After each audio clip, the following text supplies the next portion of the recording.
Բարև ձեզ։ Այսօր կխոսենք նրա մասին, թե ինչպես զարգալ ճշգրիտ եւ էֆեկտիվ մտածելակերպ կյանքում։ Մարդու կյանքի որակը հիմնվում է իր էմոցիաների որակի վրա, իսկ էմոցիաների որակը հավասար է մարդու առօրյա որոշումներ, անգամ արտաքին աշխարհի ֆակտորներ։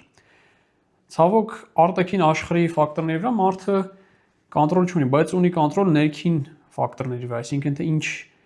որոշումներ է նա կայացնում, ինչպես է ինքը մտածում եւ դեպի ուր է շարժվում։ Բայց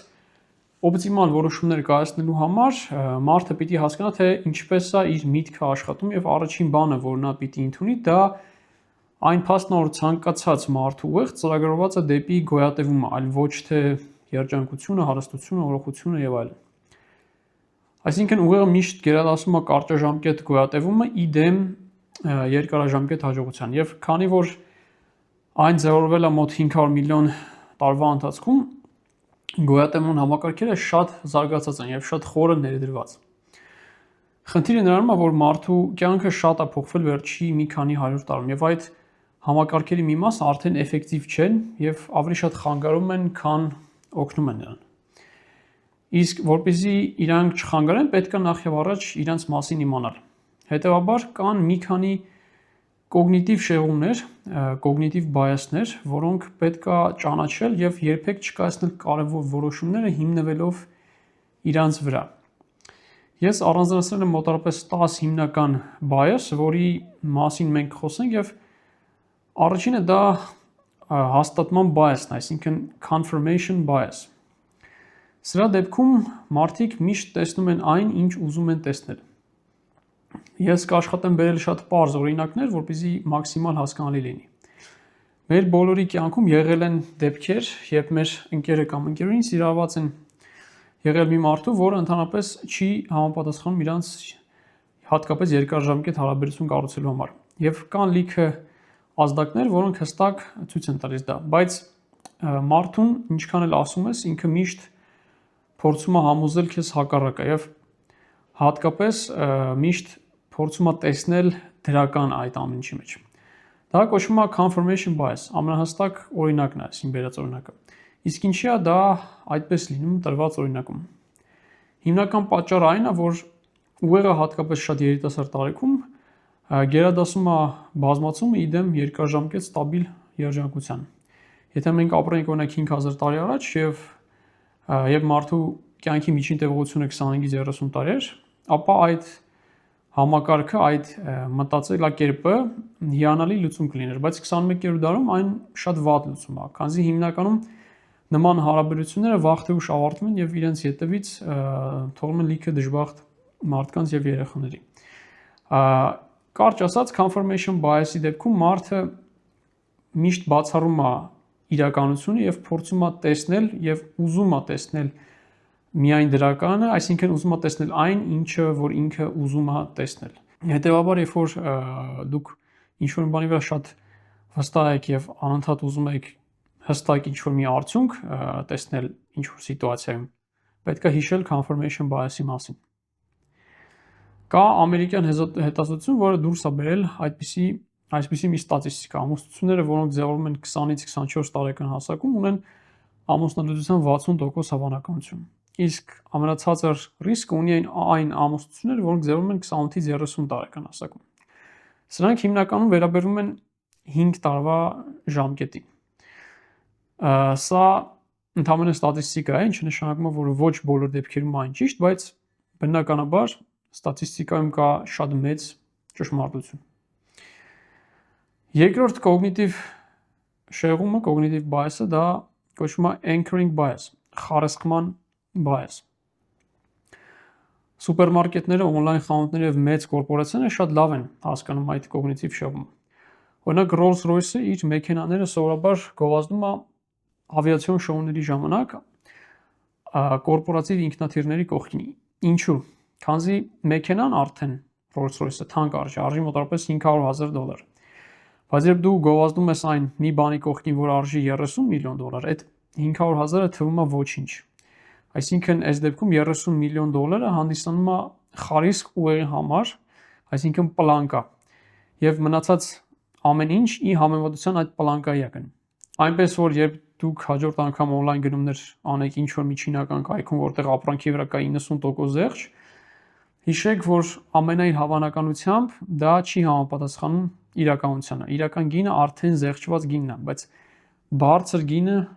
հանդիսանում է խարիսխ ուղեղի համար։ Երրորդ կետը կոչվում է availability heuristics, առկայության հիվրիստիկա։ Հայերեն չգիտեմ ինչքան է ճիշտ այս ամեն ինչը թարգմանվում, բայց հավանաբար փորձում եմ մաքսիմալ ճշգրիտ թարգմանել։ Availability heuristics-ի դեպքում աշխատում է նման մեխանիզմ։ Ինչքան իրադարձությունը տպավորիչ է, այնքան հեշտ է այն հիշել, ինչքան հեշտ այն հիշել, այնքան ավելի հավանական է այն թվում։ Օրինակ, եթե դուք պիտի գնաք ծով եւ հանկարծ լսում եք, որ ծովում շնաձուկը մարդ է կերել, դա ձեզ միանգամից լարում է եւ նույնիսկ կարող է դուք խուսափեք ծովում լողալուց։ Բայց իրականությունը շատ ուրիշ է։ Հավանականությունը, որ կամայական մարդը իր կյանքում կմահանա ավտովթարից, օրինակ 1/84-ի է, իսկ հավանականությունը, որ կմահանա շնաձկան հարձակումից 1/3.7 միլիոնի է։ Բայց մարդու ուղեղը պատկերավոր երևույթները շատ ավելի հաճախ է հիշում, հիմնվելով իրանց էմոցիոնալ եւ սենսացիոն հիմքի վրա։ Հետևաբար նա սկսում է մտածել, որ այդ պատկերավոր երևույթները ավելի հաճախ կրկնվող են, որը բնականաբար իրականությանը չի համապատասխանում։ Չորրորդ կետը կոչվում է loss aversion bias, կորստից խուսափելու bias շեղում։ Հենց անունը բացատրում է այն, հետազոտությունը ցույց է տալիս, որ եթե մարդը կորսում է $100, ավելի մեծ ցավ ապրում, քան երբ շահում է $100 եւ ունում է դրական էմոցիաներ, այսինքն կորուստը միշտ ավելի ուժեղ էմոցիա է մարդու համար, քան շահելու հաճույքը։ Օրինակ, դուք ունեք անշարժ գույք, որը վարձով եք տալիս, բայց վարձակալության գները ընկել են գրեթե 30%-ով, այսինքն օրը արժեր $100, հիմա արժի $70։ Եթե դուք էմոցիոնալ որոշում կայացնեք, կարող է հրաժարվեք այդ $70-ով վարձով տալ ձեր բնականը, քանզի ուղեղը այդ դեպքում պատկերացնում է, որ ինքը կորցնում է $30։ Բայց եթե շարունակեք այդպես, կարող է վարձկալ չգտնեք եւ տունը մնա դատարկ։ Եվ ի վերջո դուք 30-ի փոխարեն կորցնեք 70-ն էլ։ Այս կոգնիտիվ շեղումը շատ մարդկանց խանգարում է հատկապես ֆինանսական որոշումներ կայացնելիս։ Մարդիկ վախենում են կորցնել, բայց ի վերջո իրենք ավելի շատ են կորցնում այդ վախի պատճառով։ 5-րդ կետը դա confidence bias-ն է, այսինքն չափից ավել ինքնավստահության bias։ Ստատիստիկան ցույց է տալիս, որ վարորդների 90%-ը մտածում են, որ իրանք միջինից ավելի լավ վարորդներ են, որը բնականաբար մաթեմատիկորեն անհնար է։ Մարդիկ միշտ գերագնահատում են իրանց ունակությունները, հատկապես այն մարդիկ, ովքեր բախտի բերումով ունենում են մեծ հաջողություններ, հետո իրանց սկսում է թվալ, որ իրանք ամեն ինչ գիտեն եւ կարան, որը երկարաժամկետ կյանքում բերում է մեծ սխալների եւ հիասթափության։ Հետևաբար մյուս անգամ, երբ ձեզ թվա, որ դուք հաստատ գիտեք ոնց անեք եւ ինչպես անեք ինչ-որ մի բան, որը պլանավորել եք, փորձեք կողքից նայել սիտուացիան եւ հասկանալ որքան տոկոս հավանականություն կա, որ դա համապատասխանում է իրականությանը։ 6-րդ կետը դա հիմնական վերագրումների սխալն է։ Նշված կոգնիտիվ bias-ը շատ հանդիպում է առօրյայում եւ դա ունեն բոլորը, հատկապես հայերը։ Դա արտահայտվում է այսպես. մենք ուրիշի անհաջողությունների ժամանակ մեղքը դնում ենք դիմացի անձի վրա, իսկ մեր դեպքում, երբ որ մենք ենք ունեցել անհաջողություններ, միշտ կան ինչ-որ պատճառներ եւ տարբեր ֆակտորներ, որոնք մեր հետ կապ չունեն եւ մեր մեղքով չեն։ Այս կոգնիտիվ bias-ը երևի ամենաշատ հանդիպողն է մեր հասարակության մեջ, որովհետեւ կարճաժամկետ տեսանկյունից նա պաշտպանում է մարդու ինքնագնահատականը, բայց նաեւ թույլ է տալիս, որ մարդը նույն սխալը անընդհատ անի, քանզի մարդը չի ընդունում իրականությունը եւ գնալով անընդհատ կրկնում է նույն սխալը։ Հետևաբար սխալները ընդունելը միշտ ավելի լավ արդյունքների է բերում երկարաժամկետ կյանքում, քան չընդունելը կարճաժամկետ ցավից խուսափելու համար։ 7-րդ կետը կոչվում է hindsight bias։ Դա հայերեն կլինի հետադարձ կողմնակալություն։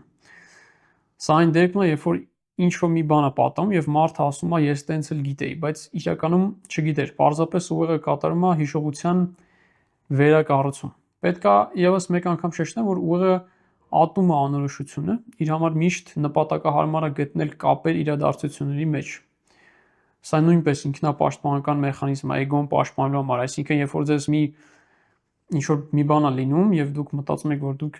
այդպես էլ գիտեիք դա այդքան էլ տենց չի։ Ուղղակի ուղեղը անորոշությունից խուսափելու համար փորձում է համոզել սեփական եսին, որ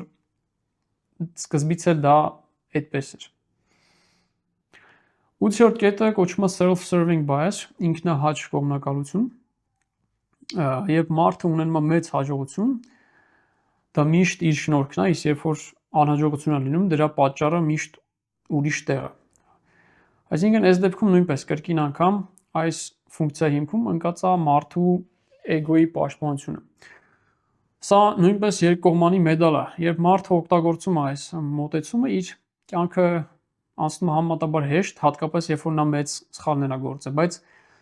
մեծանում է հավանականությունը, որ նույն սխալները նա կկրկնի ապագայում։ 9-րդ կետը դա ներդրված ծախսերի թակարդ, կոչվում է sunk cost fallacy։ Սա թեև ամենաբարդ bias-ն է, որը տանում է երկարաժամկետ խնդիրների, կիրառվում է թե անձնականում, թե գործնականում։ Պատկերացրեք մարդը իր ժամանակը կամ գումարը ներդրել է ինչ-որ գործի մեջ, ինչ-որ պրոյեկտի մեջ, որը չի ստացվում։ Բնականաբար ոչինչ առաջի անգամից չի ստացվում, բայց այս դեպքում խոսքը նրա մասին է, երբ որ ներդրվել է մեծ ժամանակ, բավականին էներգիա, գումար եւ արդյունքը բացասական է։ Դրական չի, բայց մարդը շարունակում է ներդնել ավել գումար եւ ժամանակ, քանզի ափսոսումը արդեն ներդրված է։ Խոսքը կարող գնա անհաջող բիզնեսի մասին, կարող գնա նաեւ անհաջող հարաբերությունների մասին։ Օրինակ, մարդիկ չեն ուզում բաժանվել, քանզի արդեն շատ երկար տարիներ են միասին անցկացնել, անկախ նրանից, որ հարաբերություն չի աշխատում։ Դա անձնականի օրինակն է, կամ երբ որ մարդը խաղատանը մեծ գումար է դնում, պարտվում է, հետո որպեսզի իր կորցրածը հետ բերի, ավել է դնում եւ այդպես անընդհատ խորանում է պարտքի մեջ։ Այսինքն այդ ցավը արդեն ներդրվածը կորցնելուց ստիպում է մարդուն ավելի շատ ներդնել եւ դա բնականաբար ունենում է ձնագնդիկի էֆեկտ, որը կարող լինի կործանարար։ 10-րդ եւ վերջին կոգնիտիվ շոուն կոչվում է survivorship bias, գոյատևման կողմնակալություն։ Սա հասկանալու համար ուղղակի պետք է բացել YouTube-ը եւ լսել տարբեր մարդկանց պատմություններ իրենց հաջողությունների մասին։ Եթե ուշադրություն դարձնեք, կտեսնեք, որ մարդիկ, ովքեր մեծ հաջողություն են ունեցել եւ պատմում են դրա մասին, իրանք ասում են, որ իրենց մեթոդը դա միակ տարբերակն է հաջողության հասնելու։ Այսինքն ամեն մեկին թվում է, որ իրանց անցած ճանապարհը միակ ճիշտ ճանապարհն է։ Սա կոչվում է survivorship bias։ Երբ մարդը մտածում է, որ իր հաջողության ճանապարհը միակ հնարավոր տարբերակն է հաջողության հասնելու, առանց հասկանալու, որ ֆակտորները ամեն մեկի կյանքում շատ տարբեր են եւ չկա մեկ հիմնական ձև։ Եվ խոսքը կարող գնա թե մեծ հաջողությունների մասին, թե փոքր հաջողությունների մասին, որտեղ ժամանակի ընթացքում մարդը ձևավորում է կոպիտ ասած լինզա, որի միջով տեսնում է աշխարհը, եւ իրան թվում է, որ այդ լինզան կիրառելի է բոլոր մնացած մարդկանց համար։ Ինչով է սրանք 10 հիմնական կոգնիտիվ շեղումներն էին, իրենց լավ հասկանալու համար պետք է ավելի ուշադիր լինել սեփական դատողության եւ մտքին եւ ավելի շատ կրկնել այս ամենը, որովհետեւ կրկնելուց ինչ որ մի ժամանակ հետո արդեն ավելի հեշտ կլինի իրենց նկատելը սեփական կյանքում եւ խուսափելը սխալ որոշումներ կայացնելուց։ Այսօր այսքանը, շնորհակալություն, կհանդիպենք հաջորդ տեսանյութի ընթացքում։